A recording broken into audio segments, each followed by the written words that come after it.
नमस्कार, मैं तंत्रीत आप सभी का एनबीटी स्वास्थ्य चर्चा में स्वागत करती हूँ।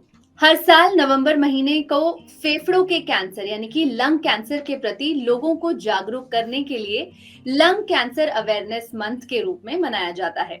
ऐसे में फेफड़े के कैंसर की शुरुआत कैसे होती है, क्या है इस कैंसर का पहला लक्षण, इन सब सवालों पर करेंगे हम एक्सपर्ट्स के साथ चर्चा। तो सबसे पहले मैं स्वागत करना चाहूंगी डॉक्टर मनदीप सिंह मल्होत्रा का, जो कि director of surgical oncology CK Birla hospital Delhi से हैं। डॉक्टर मनदीप, आपका बहुत बहुत स्वागत है हमारे इस खास शो पर। नहीं, शुक्रिया मेरी तरफ से। और मैं आप सबको एक्चुअली बधाई दूंगा कि आपने ये इनिशिएटिव लिया है, क्योंकि आई थिंक मैं सुरेंद्र दोनों इस चीज पे एग्री करते हैं कि हम दोनों ये चीज चाहेंगे कि जो भी पेशेंट, एक तो हमारी जरूरत कम पड़े लोगों को, दूसरी ये कि अगर कोई भी पेशेंट हमारे पास आए तो वो ठीक हो जाए। और अवेयरनेस बहुत इंपॉर्टेंट है और आपके इनिशिएटिव एक्चुअली बहुत अच्छा है। बिल्कुल। साथ ही मैं स्वागत करना चाहूंगी डॉक्टर सुरेंद्र कुमार डबास का, जो सीनियर डायरेक्टर और एचओडी है surgical oncology and robotic surgery BLK max cancer centre में। डॉक्टर सुरेंद्र, आपका भी बहुत बहुत स्वागत है हमारे इस खास शो पर। धन्यवाद। और जैसे डॉक्टर मनदीप ने बोला कि अवेयरनेस जो है ना is the key to treat all these cancers, not only lung cancer but all cancer. सारे कैंसर्स को ट्रीट करना है तो अवेयरनेस ही एक ऐसा है जिससे हम जल्दी कैंसर को पकड़ सकते हैं और लोगों को मैक्सिमम क्योर दे सकते हैं। बिल्कुल, तो हम बिल्कुल देरी नहीं करेंगे और शुरू करेंगे एक्सपर्ट्स के साथ लंग कैंसर पर स्वास्थ्य चर्चा। और सबसे पहला सवाल जो मैं डॉक्टर सुरेंद्र से करना चाहती हूँ कि शुरुआत ही हम इस बात को समझकर करने की कोशिश करते हैं कि लंग कैंसर आखिर होता क्या है, क्यों इसे डेडलीस्ट माना जाता है। देखो, लंग कैंसर बेसिकली लंग्स के कैंसर को हम लंग कैंसर बोल देते हैं। अब लंग के दो तरह के कैंसर हम डिस्कस करते हैं। एक लंग में जो अपना कैंसर है जिसको हम प्राइमरी लंग कैंसर कहते हैं, एक होता है कहीं से फैल के आना।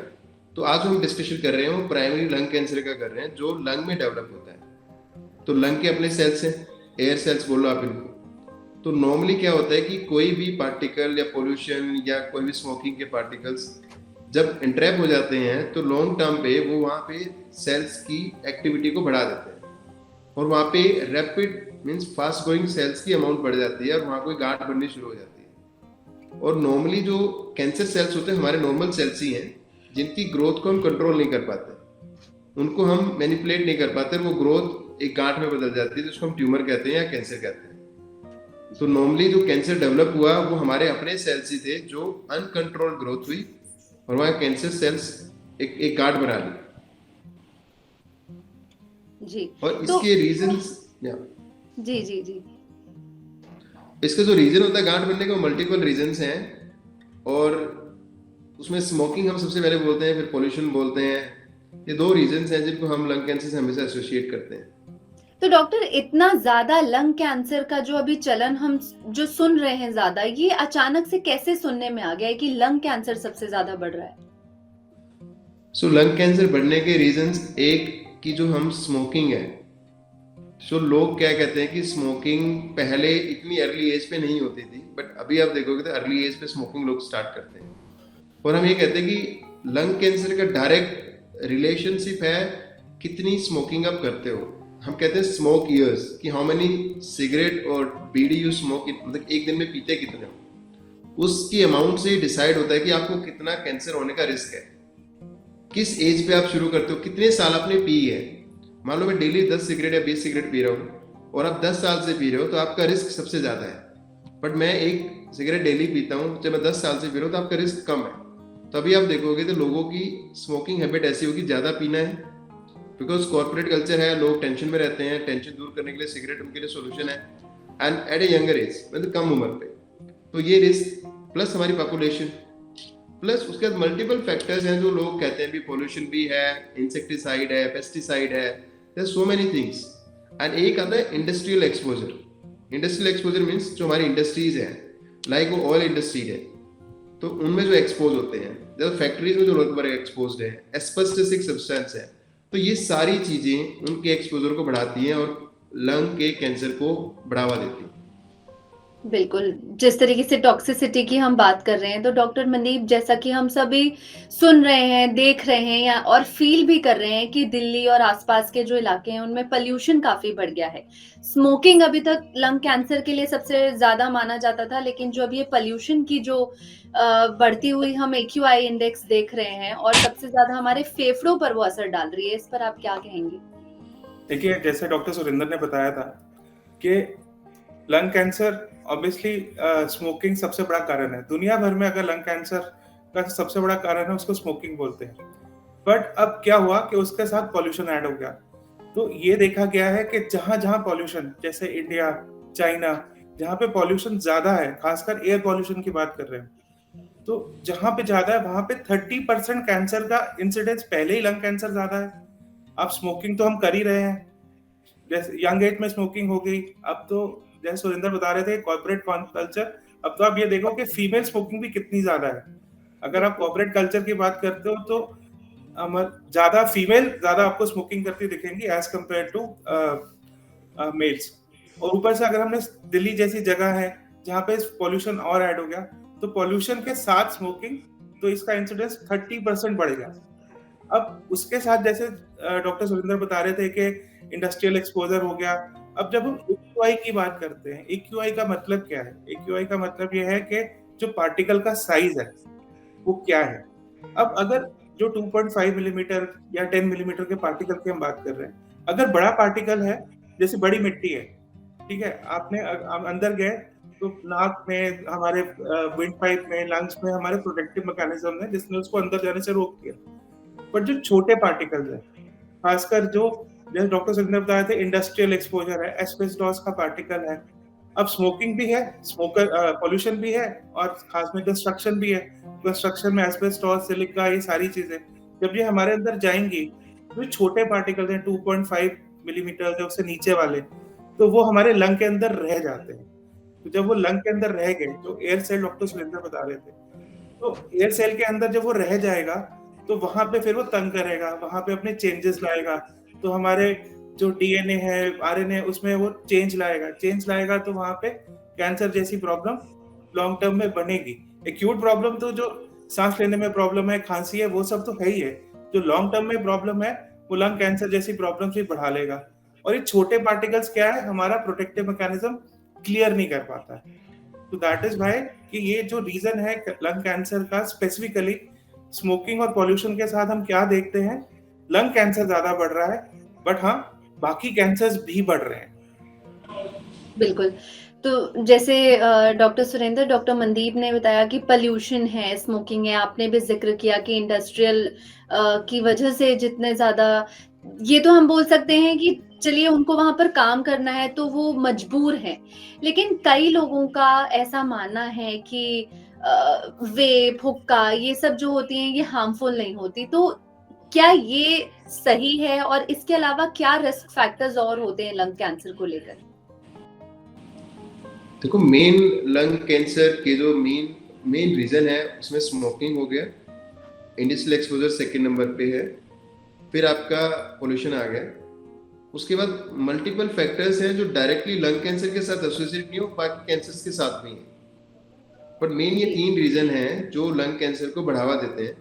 उसके अलावा जो हम डिस्कस करते हैं, अगर हम बहुत डीप उसमें जाएंगे, जेनेटिक म्यूटेशंस मीन्स आपके जीन में ऑल्टरेशन, या हेरिडिटरी फैक्टर मीन्स जो फैमिली में कैंसर रन करता है। वो इतने सारे फैक्टर्स हैं, अगर आप नॉर्मल पब्लिक के लिए वो चीज़ उनको समझ में नहीं आती कि क्यों ऐसा हो रहा है। बट एक लंग की अपनी अंडरलाइंग कंडीशन भी होती है, लाइक जैसे मैं बात करूं कि एक बीमारी होती है सिस्टिक फाइब्रोसिस, जिसमें आपकी लंग की डेवलपमेंट पूरी होती ही नहीं है, तो उसमें बाद में वो एक प्री मैलिग्नेंट कंडीशन होती है, जिसमें बाद में कैंसर में डेवलप हो सकता है। तो रीजंस तो मल्टीपल, छोटे छोटे बहुत सारे हैं। बट हम जब डिस्कस करते हैं अवेयरनेस में, तो हम 3 चीज़ों को डिस्कस करेंगे अवेयरनेस में, जिनको आप हटा सकते हो, जिनमें आप चेंजेस ला सकते हो, बाकी चीज़ों में आप चेंजेस नहीं ला सकते। But smoking, pollution, industrial exposure, ये वो चीज़ है जिसमें as an awareness people we can tell them, हम बता सकते हैं कि आपको ये चीज़ नहीं करनी, इसको अवॉइड करो। बट बाकी जो छोटे छोटे रीजंस हैं उनको हम शायद मॉडिफाई नहीं कर पाए। बिल्कुल। तो ये रीज़न्स तो हैं और आप लोगों को बताते भी हैं और कितना खतरनाक है इसके बारे में भी आप शायद उनके रिस्क फैक्टर्स बताते ही हैं डेफ़िनेटली। तो डॉक्टर मनदीप, जैसे लंग कैंसर के ऐसे कौन से इनिशियल सिम्पटम्स लोग देखते हैं? जैसे बहुत नॉर्मली अगर कोई खाँस रहा है, वो नॉर्मल फिज़िशियन या हद से ज़्यादा अगर उसे नॉलेज है तो वो पल्मोनोलॉजिस्ट के पास जाता है। तो ऐसे कौन से सिम्पटम्स सामने आते हैं जब पल्मोनोलॉजिस्ट एक पेशेंट को कैंसर स्पेशलिस्ट के पास भेजता है? देखिए, आपने जब शुरू में हमने डिस्कशन शुरू करी थी, आपने एक वर्ड यूज़ किया था, लंग कैंसर इतना डेडली क्यों है? जी। डेडलीएस्ट आप बोल रहे थे और ये फैक्ट है और मैं और सुरेंद्र दोनों इस चीज़ पे एग्री करते हैं। डेडलीएस्ट इसलिए है कि इसके सिम्पटम्स जो हैं, ये मिमिक बहुत करता है। जैसे इसके भी सिम्पटम है कि खाँसी, पर्सिस्टेंट कफ, मतलब खाँसी जा रहा है, खाँसी ठीक नहीं हो रही है या खाँसी में खून आना शुरू हो गया या ऐसा है कि सांस लेने में दिक्कत आ रही है।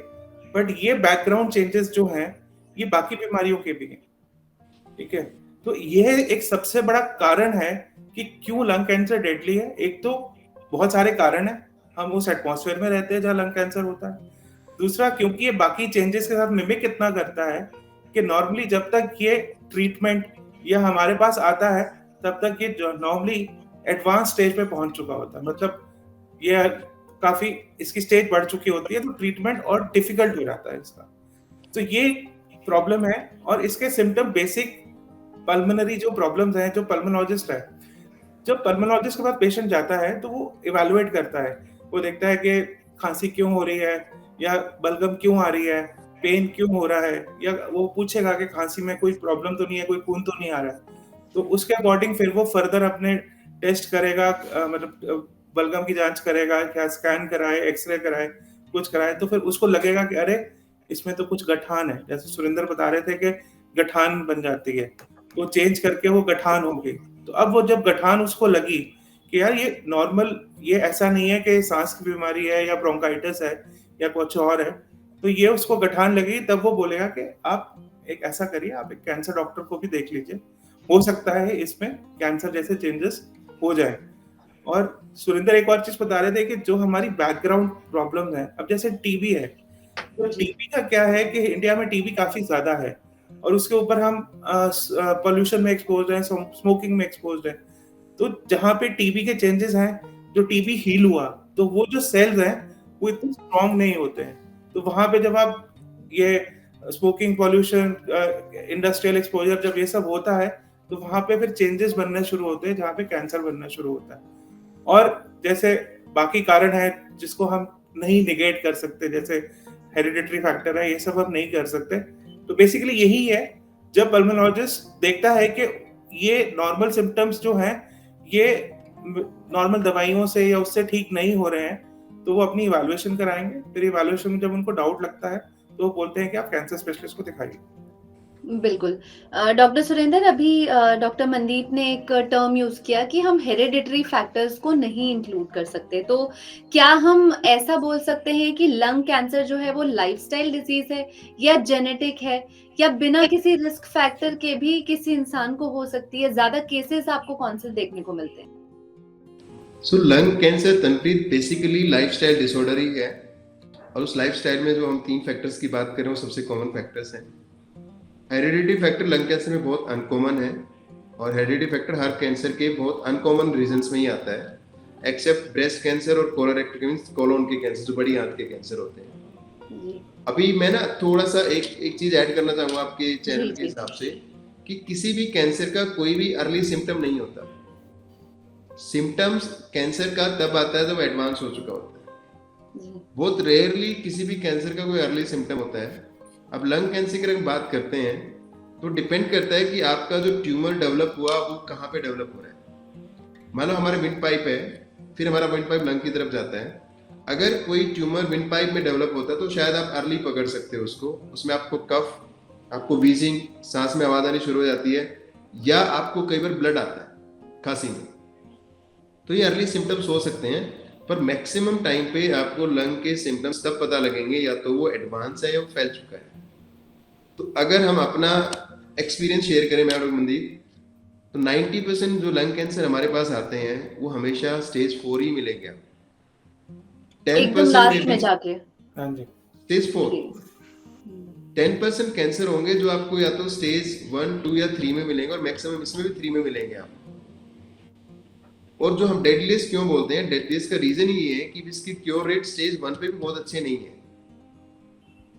तो इसलिए एक वर्ड करते हैं, अवेयरनेस आप बोल रहे हैं, हम एक स्क्रीनिंग वर्ड यूज करते हैं कि इस कैंसर की स्क्रीनिंग एटलीस्ट इंडिया में जरूर होनी चाहिए। बाकी मैं कहीं कहूँ या नहीं कहूँ, क्योंकि हमारे पास पॉपुलेशन बहुत है और हमारे पास इतना कैंसर का prevalence means number of cases हैं कि अगर आप स्क्रीन करना शुरू करोगे तो आप ज़्यादा केसेस को अर्ली स्टेज पे पकड़ सकते हो।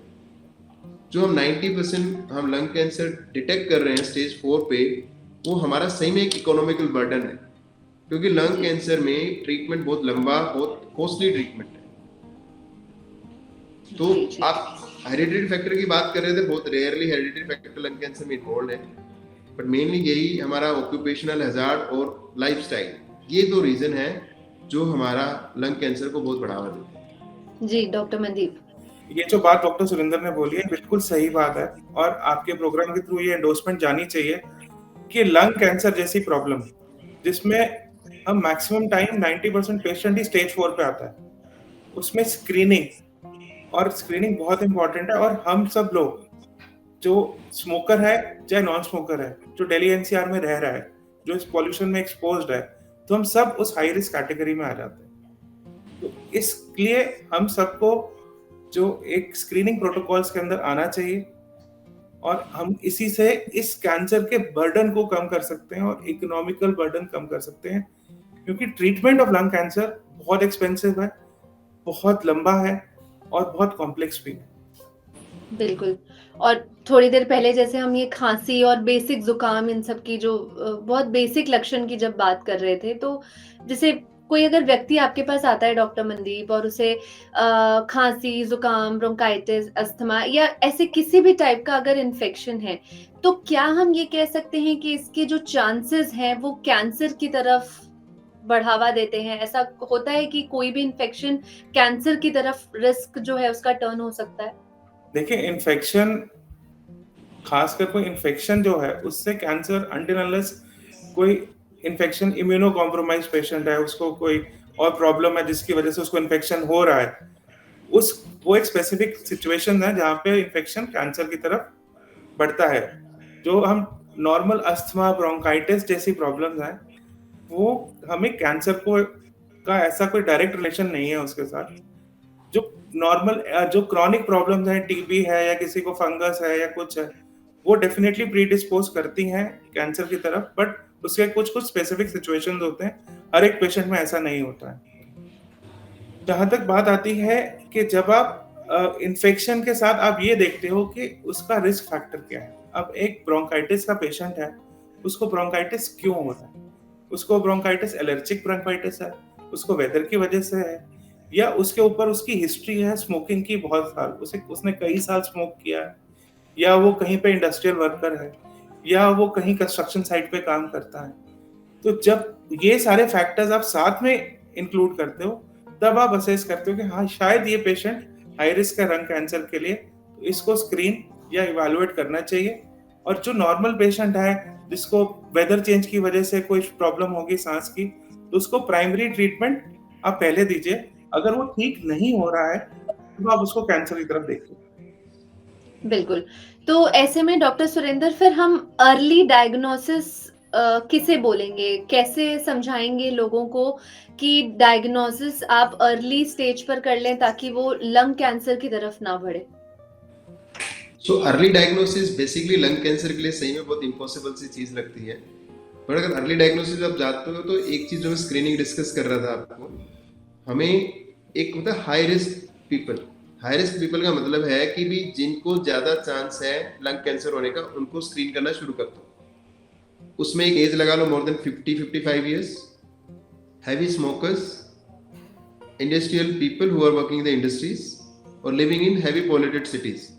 तो अगर इनके ग्रुप को आप स्क्रीन करना शुरू करोगे तो आप कैंसर की डिटेक्शन अर्ली स्टेज पे ज्यादा कर पाओगे। एक होता है कि भी आपको सिम्टम्स आए फिर आप डायग्नोसिस के लिए गए। आप सिम्टम्स में मीन्स कफ की बात करते हैं, कफ के साथ ब्लड आ रहा है नहीं आ रहा है, उसके लिए आप जाते हो। एंड उसमें कुछ टेस्ट होते हैं जो हम एंडोस्कोपी के लिए कहते हैं, उसको हम ब्रोंकोस्कोपी कहते हैं, या हम सीटी स्कैन कराते हैं चेस्ट का। ये 2 नॉर्मल बेसिक टेस्ट है। अब सीटी स्कैन है बेसिकली हम कहते हैं नॉन इन्वेजिव, मीन्स इसमें आपको कोई सुई हुई नहीं लग रही, आप मशीन में गए आपने सीटी स्कैन किया। पर सीटी स्कैन हमेशा आपको एक सस्पिशन देगा, शक देगा कि हो सकता है कई गांठ है आपको और एक कैंसर हो सकती है। बट उसका डायग्नोसिस बनाने के लिए या तो हम बायोप्सी करते हैं अगेन सीटी के अंडर, या हम ब्रोंकोस्कोपी करके बायोप्सी करते हैं। उससे हमारा डायग्नोसिस बनेगा कि आप लंग कैंसर से पीड़ित हो या नहीं हो। और अगर लंग कैंसर से पीड़ित हो तो किस तरह का लंग कैंसर है, ये एग्रेसिव है, स्लो ग्रोइंग है, ये सब कुछ इन्फॉर्मेशन आपको बायोप्सी से मिलेगी। तो जो early diagnosis means there is no early diagnosis lung cancer का ब्रोंकोस्कोपी सीटी स्कैन, ये डायग्नोसिस के लिए है। फिर आप आगे डायग्नोसिस मीन्स पूरा स्कैन करना चाहते हो तो एक मशीन है जिसको हम कहते हैं पेट सीटी मशीन, पूरी बॉडी का स्कैन। तो लंग कैंसर में आज हम फर्स्ट स्टेज पे भी हर पेशेंट को पेट सीटी रिकमेंड करते हैं, क्योंकि ये इतना एग्रेसिव कैंसर है, इवन 2 सेंटीमीटर की लंग में गांठ भी स्प्रेड कर सकती है। तो सीटी स्कैन, पेट सीटी एंड ब्रोंकोस्कोपी ये थोड़े से बेसिक टेस्ट हैं जो आपके लंग कैंसर को डायग्नोज करने में आपकी हेल्प करते हैं। जी, तो इस तरीके से आप कोई भी जब पेशेंट आता है तो ये करवाना उन्हें कंपलसरी है, हम ऐसा बोल सकते हैं। आप बोलेंगे ही, सजेस्ट मान करेंगे। लो कोई आपका पेशेंट है जिसको लगातार कफ है और कफ आप दवाइयां ले रहे हो जनरल फिजिशियन से और वो कफ सेटल नहीं हो रही है, तो वो एलर्जिक कफ भी हो सकती है और इन्फेक्टिव कफ भी हो सकती है, वो कैंसर की वजह से भी कफ हो सकती है। पर अगर 3 वीक्स में सेटल नहीं हो रही तो आप हमेशा टेस्ट कराओगे लाइक सीटी स्कैन। अब सीटी स्कैन आपको थोड़ा शक देगा, उसके बेस पे आप फर्दर टेस्टिंग कराते हो। बिल्कुल। तो डॉक्टर मनदीप, जैसे आपने किसी को बता दिया है कि अब उसे कोई भी स्टेज, जो जिस भी स्टेज में लंग कैंसर डिटेक्ट हो गया है, तो ऐसे में किसी भी पेशेंट के लिए आप जो करेक्ट प्लान ऑफ एक्शन है वो क्या बताते हैं? मतलब ट्रीटमेंट पॉइंट ऑफ व्यू से, डाइट, लाइफस्टाइल चेंजेस, क्या बताते हैं? देखिए, सबसे पहले तो ऑब्वियसली जब आप डिटेक्ट करते हो, जैसे डॉक्टर सुरेंद्र बता रहे थे कि हमें एक है बायोप्सी, टिश्यू डायग्नोसिस, दूसरा है स्टेज। तो जो इमेजिंग है, सीटी स्कैन हो गया या पेट स्कैन हो गया, वो हमें ये बताएगा कि कैंसर फेफड़े में है, फेफड़े से कि मतलब जो एयर सेल है वहीं पे ही है, या फिर लिम्फ नोड्स जो गठान है आसपास वहां गया है, या किसी और साइड पे तो नहीं चला गया। तो उसे बोलते हैं स्टेजिंग। फिर हम टुकड़ा लेते हैं, जांच लेते हैं, उसके हिसाब से हम डायग्नोज करते हैं कि कैंसर कौन से टाइप का है, स्लो है कि फास्ट है। अब लंग कैंसर में मोटे मोटे 2 टाइप के कैंसर हम बोलते हैं, एक स्मॉल सेल कैंसर और एक नॉन स्मॉल सेल कैंसर। तो जो स्मॉल सेल कैंसर है वो काफी एग्रेसिव माना जाता है। जो नॉन स्मॉल सेल कैंसर है वो भी ओवरऑल ऐसा नहीं है कि वो स्लो है, बट वो भी उसके कुछ पार्ट्स हैं, बट वो भी ओवरऑल एग्रेसिव ही माना जाता है। बट स्मॉल सेल काफी एग्रेसिव है, तो उसके हिसाब से आप टाइपिंग कर लिया, आपने स्टेजिंग कर लिया। अब उसके हिसाब से फिर हम ट्रीटमेंट प्लान करेंगे। अगर नॉन स्मॉल सेल कैंसर है और अर्ली स्टेज है, जैसे अभी सिर्फ लंग्स में ही है, तो उसका फिर आप ट्रीटमेंट सोचोगे कि चलो पहले ऑपरेशन की तरफ लिया जाए। अगर यही पेशेंट है जो स्टेज 3 पे पहुंच गया है, मतलब लिम्फ नोड्स में है, या आसपास किसी इंपॉर्टेंट स्ट्रक्चर पे चला गया, मतलब खून की नस है या नर्व है या चेस्ट वॉल है उसमें चला गया है, या फिर स्टेज 4 है कि ऑलरेडी फैल चुका है, जो मैं और सुरेंद्र 90% टाइम्स यही देखते हैं कि जब तक हम स्टेज वो इमेज कराया तो फैल चुका है। इन दैट इस केस में पहले हमें सिस्टमिक थेरेपी, अब सिस्टमिक थेरेपी में कीमोथेरेपी भी आती है, टारगेटेड थेरेपी भी आती है और इम्यूनोथेरेपी भी आती है। जो बायोप्सी किया लंग कैंसर से, जो हमने टिश्यू लिया बायोप्सी पे, उस टिश्यू पे फिर हम आजकल जो अभी की बात है, हम कुछ जेनेटिक जीन टेस्टिंग करके देखते हैं कि कौन सा पाथवे खराब है या ये कैंसर किस तरह से चल रहा है। तो उस हिसाब से हम डिसाइड करते हैं कि इसको, इन पेशेंट को कोई टारगेटेड थेरेपी या कोई इम्यूनोथेरेपी काम कर सकती है कि नहीं, और फिर एक ट्रीटमेंट प्लान बनता है कि इनको हम ये ट्रीटमेंट देंगे, फिर उसका जो रिस्पॉन्स आएगा उस रिस्पॉन्स के हिसाब से फिर हम आगे का ट्रीटमेंट प्लान करते हैं। तो यही, जैसे सुरेंद्र बता रहे थे कि कॉम्प्लेक्स क्यों है, कॉम्प्लेक्स इसीलिए है कि एक मोडालिटी से ठीक नहीं होगा कि मैंने सर्जरी कर दी ठीक हो गया। ये नॉर्मली इतने एडवांस स्टेज पर मिलता है कि इन स्पाइट ऑफ एवरीथिंग, हम ये सब करने के बाद भी हम पेशेंट्स, मतलब सारे पेशेंट्स नहीं बचा पाते। बिल्कुल। तो ऐसी सिचुएशन आ जाती है कि उनके रिकवरी पर बहुत इम्पैक्ट पड़ता है। तो डॉक्टर सुरेंद्र, लंग कैंसर की स्टेजेस और उसके साथ उनका सर्वाइवल, इसके बारे में अगर आप और थोड़ा सा डिटेल में हमारे ऑडियंस को बता पाएं कि पेशेंट के लाइफ स्पैन या फिर रिकवरी पर क्या इम्पैक्ट पड़ता है। तो कोई भी कैंसर, मैक्सिमम कैंसर को हम स्टेज करते हैं 1 2 3 4 मैक्सिमम कैंसर्स को।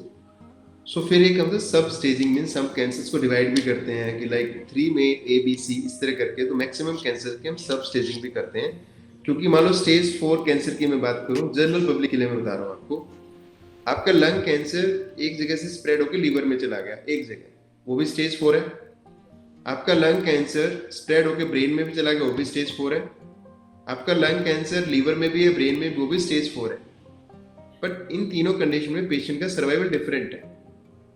तो इसलिए जो हम स्टेज करते हैं, लोग हमसे एक ही चीज पूछते हैं कि सर स्टेज बता, क्योंकि उनको आइडिया स्टेज से ये है कि भी स्टेज 4 में आदमी ने बचना नहीं है। लोगों के दो ही सवाल होते हैं, एक जी कैंसर है या नहीं है और स्टेज, बस। तो आपने जो सवाल पूछा उसके बता रहा हूँ आपको बेस पे कि स्टेज 1 2 3 एंड 4 बेसिकली हम एज ए मेडिकल प्रैक्टिशनर्स के लिए तो ठीक है, पर जनरल पब्लिक के लिए हम दो चीजें, क्योरेबल है या नॉट क्योरेबल है। स्टेज 1 2 3 को हम क्योरेबल बोलते हैं और स्टेज 4 को हम क्योरेबल नहीं बोलते। स्टेज 4 का हम जब डिस्कशन करते हैं तो हम क्वालिटी ऑफ लाइफ और प्रोलोंगेशन ऑफ लाइफ की बात करते हैं। अब स्टेज 1 कौन सा? स्टेज 1 मींस आपका ट्यूमर खाली लंग में लिमिटेड है, साइज छोटा है। स्टेज 2 मींस साइज बड़ा हो गया, लिम्फ नोड्स में, लिमिटेड लिम्फ नोड्स में स्प्रेड हो गया। Stage 3 means more lymph nodes में चला गया। स्टेज 4 मींस बाहर स्प्रेड कर गया। फिर सब स्टेज करते हैं, बट ये मेडिकल, बिल्कुल मेडिकल फील्ड है जहाँ पे हम स्टेज करते हैं।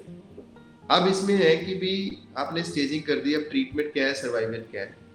बेसिक सवाल जो लोगों का है, अगर सर्वाइवल का होता है कि मेरा आगे कितना टाइम है, फिर हम स्टेज के हिसाब से बात करते हैं। हम इंडिविजुअल को तो प्रेडिक्ट नहीं कर सकते भी इसका सर्वाइवल कितना है, बट हम कहते हैं स्टेज 1 मैंने ट्रीटमेंट कर दिया, लाइक मैंने सर्जरी कर दी, और कई बार स्टेज 1 में भी आपको कीमोथेरेपी देनी पड़ती है लंग कैंसर में।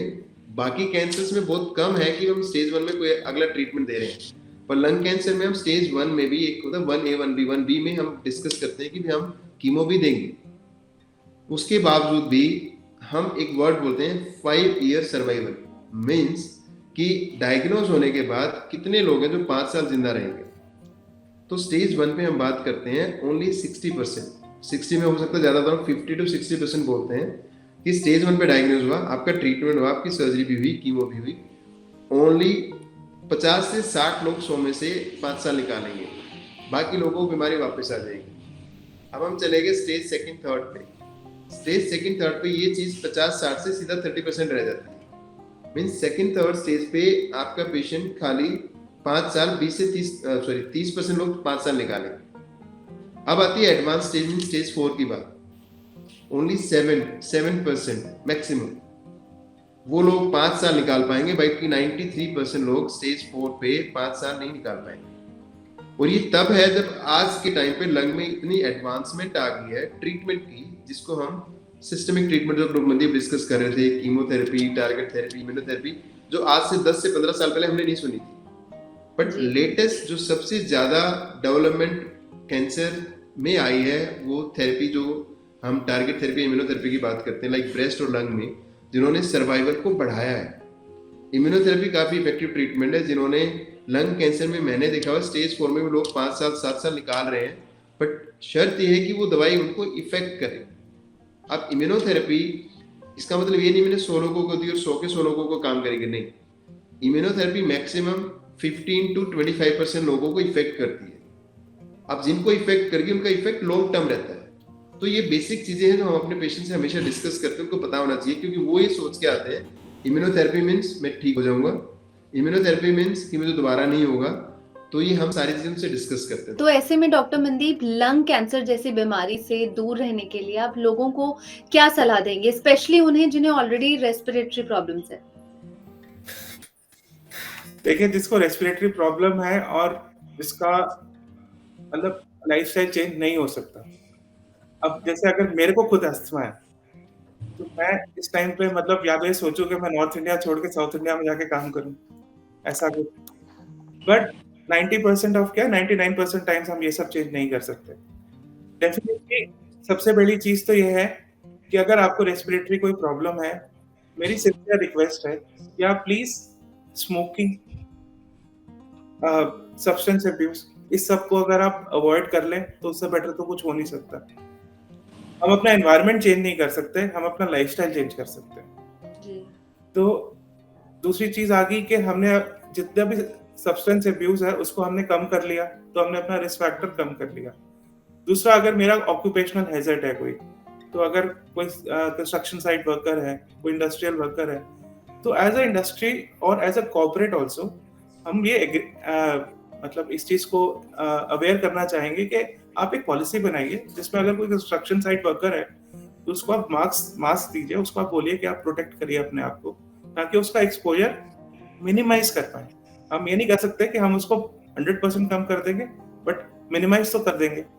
दूसरी चीज कि अगर तीसरी चीज बेसिकली, अगर आपको कोई सिम्टम है जो परसिस्ट कर रहा है तो हम उसको इग्नोर मत करें।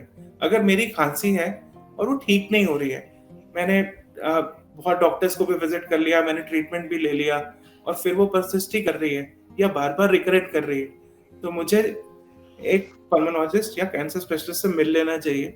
और अगर कुछ नेसेसरी स्कैन जैसे सीटी स्कैन वगैरह है तो करवा लेने चाहिए, ताकि ये प्रॉब्लम जो है हम उसको जल्दी पकड़ पाए। तो सबसे बड़ी बात यह है कि प्रिवेंशन आज की डेट में बहुत मुश्किल है, वो टाइम टू कम है, वो एज मेडिकल साइंस डेवलप होगी तब डेवलप होगा। जैसे हम बात कर रहे हैं अगले कुछ सालों में हम शायद ब्लड सैंपल से स्क्रीन कर पाए, टाइम है, इसको 3-4 साल 10 साल शायद लगेंगे। हम ट्रीटमेंट जो है हम प्रिडिक्ट कर पाएंगे कि ये जीन है, ये है, तो शायद मैं ये दवाई दूंगा तो शायद काम कर जाएगी, और ये पेशेंट है इसको शायद कोई दवाई काम नहीं करेगी और इस पर रिस्पॉन्स नहीं आएगा। तो प्रेडिक्शन अभी टाइम आएगा, वो अभी आया नहीं है टाइम। तो लाइफस्टाइल को चेंज करिए, अपने आप को हेल्दी रखिए। योगा एक बहुत अच्छी चीज है, फिजिकल लाइफस्टाइल अच्छी चीज है, उसमें मुझे अपने आप, अपनी हेल्थ, अपने normal parameters, sugar, blood pressure, इन सब पे ध्यान देना चाहिए, अपने वेट पे ध्यान देना चाहिए, हमें अपने नॉर्मल एक्सरसाइजेस पे ध्यान देना चाहिए, ताकि हम अपने आप को फिट रखें, अपने एक्सपोजर को मिनिमाइज करें, और अगर कैंसर जैसी चीज है तो उसको हम जल्दी पकड़ने की कोशिश करें। बिल्कुल। तो किस तरीके से प्रिकॉशंस और प्रिवेंशन जरूरी है, ये डॉक्टर मनदीप ने बताया हमें।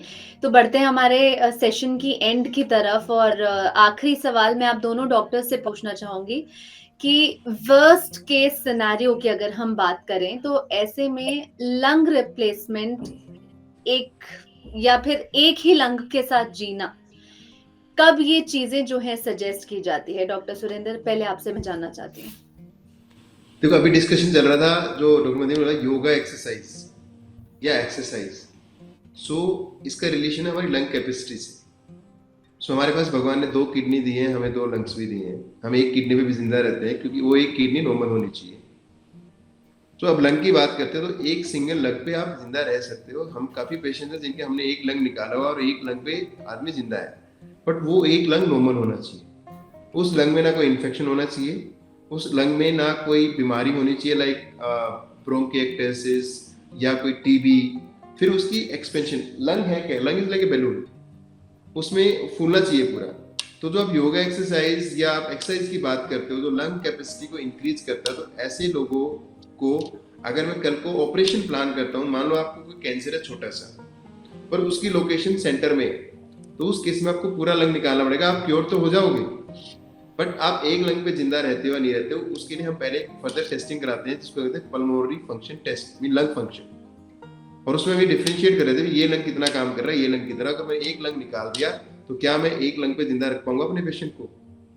वो तभी रख पाओगे जब उसकी कैपेसिटी अच्छी है, और ये कैपेसिटी तभी अच्छी रहेगी जब अपने आप को हेल्दी लाइफस्टाइल में आप रखते हो कि आपको ना पोल्यूशन से एक्सपोज हो, ना आप स्मोकर हो, आप रेगुलर एक्सरसाइज करते हो। तो ये वो पेशेंट्स हैं जिनको आप एक लंग पे जिंदा रख सकते हो। सेकेंड सिनेरियो की छोटा सा ट्यूमर है, मैं उसको क्योर कर सकता हूँ, बट दोनों ही लंग खराब है। अब यहाँ पे हम एज ए सर्जन हम फंस जाते हैं कि मैं इसको बेस्ट क्योर रेट सर्जरी के साथ है, पर मैं नहीं दे सकता क्योंकि मैं इसका लंग नहीं निकाल सकता, क्योंकि ये ठीक नहीं हो पाएगा। फिर उसमें हम बात करते हैं जिसको रेडिएशन देके क्योर करने की कोशिश करते हैं, जिसमें क्योर के चांस कम होते हैं, पर हाँ है कि रेडिएशन के अपने को साइड इफेक्ट है, तो हम थेरेपी को कहीं ना कहीं मॉडिफाई करते हैं उस केस में। तो लंग, सिंगल लंग से जिंदा रहना पॉसिबल है अगर वो सिंगल लंग हेल्दी है।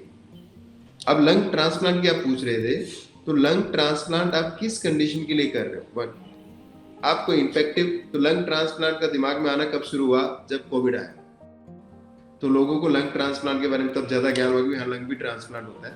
लंग ट्रांसप्लांट बाहर की कंट्रीज में काफी पहले से हो रहा है। अब lung transplant, single lung transplant करते हो, ठीक है, पर आपके दोनों लंग खराब आप करो, बट अगेन आपको कोई वही प्रॉब्लम्स जो आपको लंग खराब कर रही थी, अगर अभी भी उससे एक्सपोज हो तो उस लंग ट्रांसप्लांट को कोई फायदा नहीं। सेकेंड, अगर कैंसर के लिए आप लंग ट्रांसप्लांट की बात करते हो तो आज तक लंग कैंसर में लंग ट्रांसप्लांट सक्सेसफुल नहीं है। अभी तक एज ए कैंसर सर्जन हम लंग ट्रांसप्लांट को इस ट्रीटमेंट में नहीं ला पाए हैं जो लंग कैंसर को क्योर कर पाए। डॉक्टर मनदीप, आपका क्या कहना है इसमें, lung transplant in cancer? Definitely Surendra and Tanpreet, देखिए ट्रांसप्लांट क्या है? ट्रांसप्लांट यह है कि मेरा फेफड़ा खराब है, फेफड़े निकल गए, अब मैं दूसरा फेफड़ा डाल रहा हूँ। पहली चीज, जब मैं दूसरा फेफड़ा डाल रहा हूँ और मेरे को किसी और का फेफड़ा एक्सेप्ट करने के लिए हमें कुछ मेडिसिन देनी पड़ेगी, जिसको हम इम्यूनो सप्रेशन बोलते हैं, कि हमारी बॉडी किसी और की फेफड़े को एक्सेप्ट कर ले और उस पर काम करने दे। और डॉक्टर सुरेंद्र ने जैसे बताया कि हम किस सिचुएशन में लंग कैंसर में ऐसी सिचुएशन में होंगे कि हमें लंग ट्रांसप्लांट करना है। हम उस सिचुएशन में होंगे जब हमारा कैंसर काफी एडवांस्ड कैंसर है। तो अगर मेरा इतना एडवांस कैंसर है जिसको वैसे ही, मतलब जिसका स्टेज 3 में ही क्योर रेट सिर्फ 30% है, स्टेज 4 में सिर्फ 7% क्योर रेट है, और ऐसे सिचुएशंस में अगर मैं लंग ट्रांसप्लांट जैसी चीज करूं और मैं किसी और फेफड़ा लगाया और मैंने उसके बाद इम्यूनो सप्रेशन दिया, तो बहुत ज्यादा चांस है कि वो कैंसर वापस आ जाएगा। तो ना हमारा लंग ट्रांसप्लांट सक्सेसफुल हुआ, और हमने जो कैंसर से जो हम सोच रहे थे कि हम निजात पालेंगे, वो भी नहीं हो पाया। तो इसलिए लंग ट्रांसप्लांट आज की डेट में लंग कैंसर में रिकमेंडेड नहीं है, और अभी इसके ऊपर और रिसर्च चल रही है। बिल्कुल। तो किस तरीके से लंग कैंसर जो है वो आज की डेट में जो बढ़ती हुई एक खतरनाक बीमारी है, ये हमने आज जाना। आप दोनों डॉक्टर्स का मैं बहुत बहुत धन्यवाद करती हूँ कि आपने समय निकाला और हमें इतने इम्पोर्टेंट टॉपिक के बारे में इतने अच्छे से और विस्तार रूप से जानकारी दी। तो आप दोनों का हमारे साथ इस सेशन में जुड़ने के लिए मैं बहुत बहुत धन्यवाद करती हूँ। Thank you doctor Mandeep, thank you doctor Surendra. Thank you, नमस्कार। नमस्ते।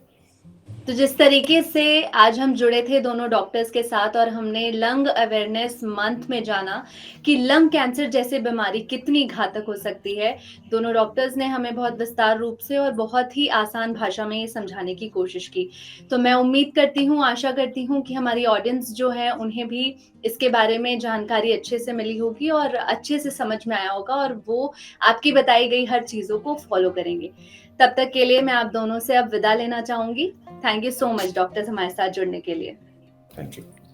Thank you.